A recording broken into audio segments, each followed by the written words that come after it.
Hello friends, Heidi here from Rain Country. God is good all the time, and I'm here today to answer a few common fermenting questions that I get. I have quite a few of these kind of videos out, and I'm not going to remember where I answered what, but just keep in mind I do have a full fermenting playlist, plus I have a separate playlist just on vinegar making, another one on wine making. I'll link to all three of those down below. I do have one in here that I think is a little different that I haven't yet answered yet, so I'm going to get to these. And the first one is, how far apart, when I've got a lot of things fermenting, do I keep these things? Because this is an understandable question, but for years it was something I never worried about, and frankly, I still don't worry about it. So I don't actually have anything fermenting right now, but I went ahead and brought in a few finished things like this rose, lavender, whatever else is in there, vinegar that I use for my hair, a Niagara white homemade wine, and a Pacific Northwest blackberry homemade wine. Both of these are made from our own fruits that we either collect on our other piece of property or here.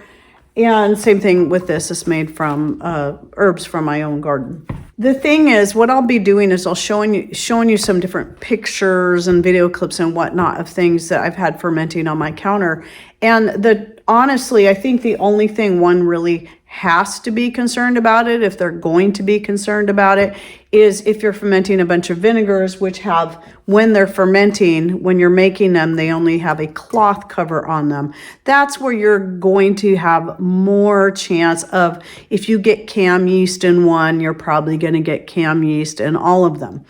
But the thing you have to understand about kahm yeast is that it isn't going to hurt your vinegar at all. It's totally harmless to you as well. The only bad thing is that it can, even once it's strained through a fine cheesecloth or cotton cloth, still leave an odd taste in the vinegar. So if the flavor of the vinegar is really important, then you can just use that vinegar for everything else. Be it cleaning, be it a hair wash vinegar, putting it in your chicken's water. That's usually what I do with mine. The things I'm most likely to get kahm yeast on are, for some reason, pineapple vinegar when I'm using the scraps, you know, the peels to make the vinegar, because that's typically when I'm making fruit vinegars, I'm typically using the peels of mangoes, apples, pineapples, pears, peaches, and more. But for some reason, it's the pineapple that is most likely to happen, and sometimes on my citrus peel vinegars. I've had some vinegars side by side. Maybe just one of them gets the kahm yeast and none of the others do. Maybe all of them do. It just is so rare that happens that it's just not a concern to me, especially considering that though I have vinegar that I use specifically for cooking and making salad dressings, things that we're going to consume where the flavor is really going to matter, most of the time the vinegars are getting used for everything else. Whether it be I'm using it in the laundry, I'm using it to wash my hair with, or cleaning surfaces with, and much more. But in a lot of the cases, I have found that simply straining it through a fine cloth and getting that kahm yeast out that way, I don't have any problem with it. And it usually, once I've got it sealed up good, in like this, when I store my vinegar, I store it in a jar with one of these lids that also I add a silicone ring to. Or you can even get a solid piece that covers the whole inside to make it as airtight as possible, because that's where it's going to matter. If it's airtight, it's going to help prevent that kahm yeast from reforming, and it's also going to prevent the vinegar from going in reverse and then cleaning itself up and then eating all the acetic acid in there, so all you're left with is kind of a nasty water. You can also store in bottles like these or swing top bottles. I have some vinegar stored swing top bottles, and that does prevent that. But yes, I have fermented kimchi, vinegar, and wine. I had all kinds of different things, hard-boiled eggs going on my counter at all the same time without any issue of them being right next to each other. So I personally do not worry about it. If when it comes to the vinegar it is a concern, then you may want to spread them out and put them in different parts of your home. I'd forget that. If I had it spread out all over my house, I need to keep them all in the same place where I can always see them, keep an eye on them, stir them on a daily basis. If it's vinegar, if it's my wine, I want to check my airlock, make sure everything, the air's still going through the water and there's no blockage in there, because there's certain stages during the fermenting process of your wine that you might get pulp that goes up into your airlock and then stops it up. And you want to make sure that you clean that out. And a lot of times what I'll do is I'll just keep, when it's during that stage, which is usually anywhere from 1 to 3 days long that happens, I usually keep another airlock filled with water ready to go and just take the other one off and switch them out, and then I can clean the other one out. And with that said, even though I don't have this on here, I got to remind people again about the airlock when it comes to making wines and meads. So there's wine and mead are very similar. They both take about 30 days to make. You start them off pretty much the same way, except with vinegar. If you want vinegar, you need to give it airflow. That's why you use either a coffee filter with a rubber band or a cloth cover. Like I last year made myself a whole bunch of cloth covers with the elastic on there, so all I have to do is slip it over. I don't even have to fuss with a rubber band like I used to do. I use cloth because I always have excess pieces of fabric, and I use cotton. You want natural cloth, not unnatural cloth, something that's going to breathe well. You know, so linen, muslin, cotton, all these are great options.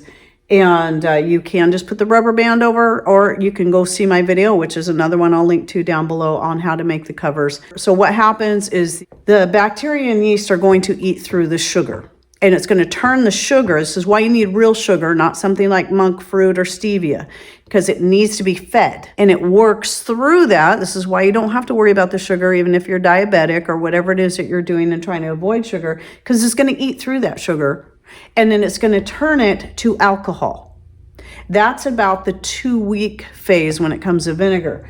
Then the last 2 weeks is where the oxygen is then turning the alcohol into acetic acid. So if you've ever poured a glass of wine and maybe you sipped on it, forgot about it, and then the next day you found it and you're like, oh, and you tasted it and it kind of tastes like vinegar, that's because of that oxygen exposure. Whereas with wine, you have to have an airlock. You don't want that oxygen exposure. A little bit here and there as you're switching out the airlock and whatever's fine, especially during the last few weeks, you want to make sure you have an airlock on there so that it prevents oxygen exposure, because you're trying to get it to be a nice wine or mead and alcohol, not a vinegar. So in that case, when you put the airlock on your jug, you need to make sure you put the water in the airlock. Some people forget the step of adding the water. You can't just put the airlock and then expect to see bubbles going through there. You're not going to see bubbles going through there if you have no water in the airlock for the bubbles to go through. The purpose of the water is to prevent oxygen from getting in. If you don't have water in there, the oxygen is getting in, and there was no point in putting the airlock on in the first place. So you got to make sure there's a little fill line on your airlock so it shows you where to put the water level up to. So you got to have that on there. So I got to say that because there's always someone that misses that step about putting the water in the airlock. And so along with that, pickling tops, are they necessary? Well, when making vinegar, no. I say don't use them at all. Just use cloth or paper towel or just a dish rag, something over the top, because it needs that oxygen exposure. And for making things like kimchi and other types of fermented vegetables, that's a matter of choice. I do not use them. I just don't see any point in it. Typically what I'll do is I just keep the lid on whatever it is that I'm fermenting, my kimchi, just loose enough that the air can escape on its own, so I don't have to worry about too much pressure buildup. Then, but you can still check it and burp it a little bit if needed. That's another option. Usually I'll still do that daily, just to check to see how bubbly it's getting. So you can do that, or if you don't want to have to worry about burping it daily, that's just entirely up to you. I personally just don't see the need for the added expense. Same thing with using fermenting weights, which are really I just don't find them necessary. When I'm making things like, especially when I'm fermenting something like cucumbers or making cucumber kimchi, I'll put either a grape leaf or a horseradish leaf, which is my favorite for kimchi, over the top, but I also put one on the bottom, and that's more for the flavor, but that also does help hold everything under the liquid level. And I just don't worry about it. I also will make sure I tighten that lid up, and then daily I just kind of go back and forth like this with my kimchi to make sure all the seasonings and everything's mixing in there. And so I never use weights. I used to try to use rocks and different things for my vinegar. Then I found out that it's actually better to just stir your vinegar daily. You don't have to worry about whatever floats above the surface if you're stirring it daily, because it's going to stir down, it's going to mix everything up, it's going to aerate it a little bit as well, and you don't have to worry about mold forming on top if you stir it daily, or even every other day. I try to do it daily, but sometimes I might forget a day or two, but it's not going to typically unless you live in a really warm climate where it's more apt to mold more quickly, then yes, you might want to stir it a couple times a day just to make sure. Or you can buy some expensive glass weights if you find that important and use those. I don't find them necessary. Some people like doing that. Some people can't afford it. It's just entirely up to you. I personally do not use weights for any of my fermenting. And then another question I get quite a bit is, can you use frozen goods for fermenting?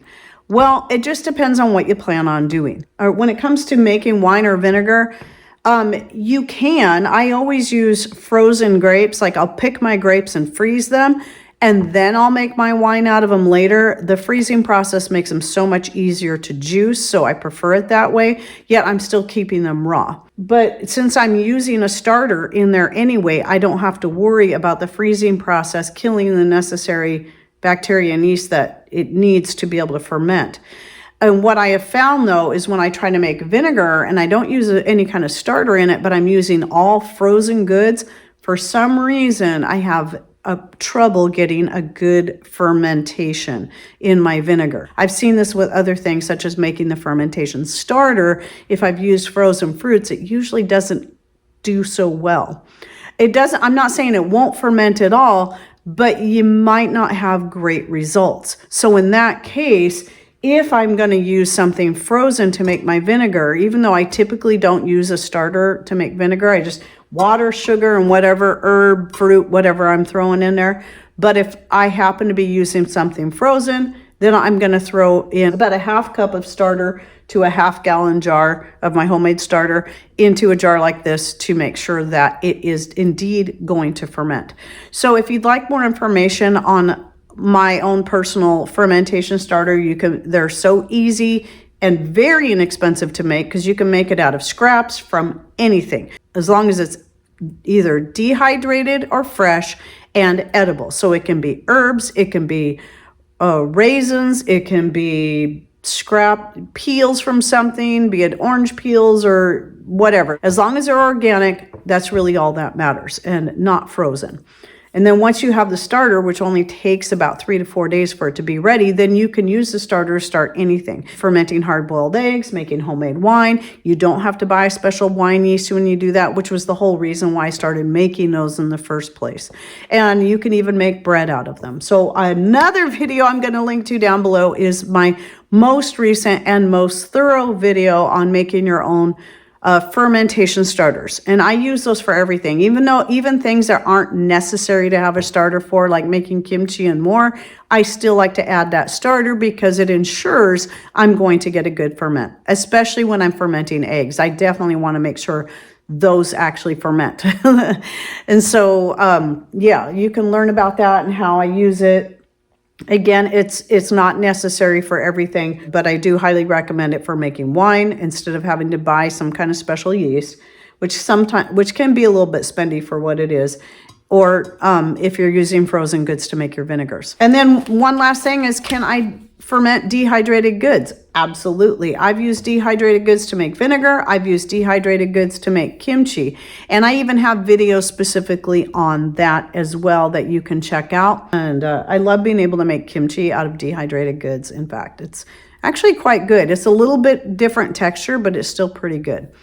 So anyway, I hope you enjoyed this video. I answered a few questions. If you have any more questions, I can either link you back to some other videos that I might have that will answer that, or I'll approach those questions in another video down the road. And don't forget to check out the several links I'll be putting in the description box down below. And thanks for watching. Take care and God bless.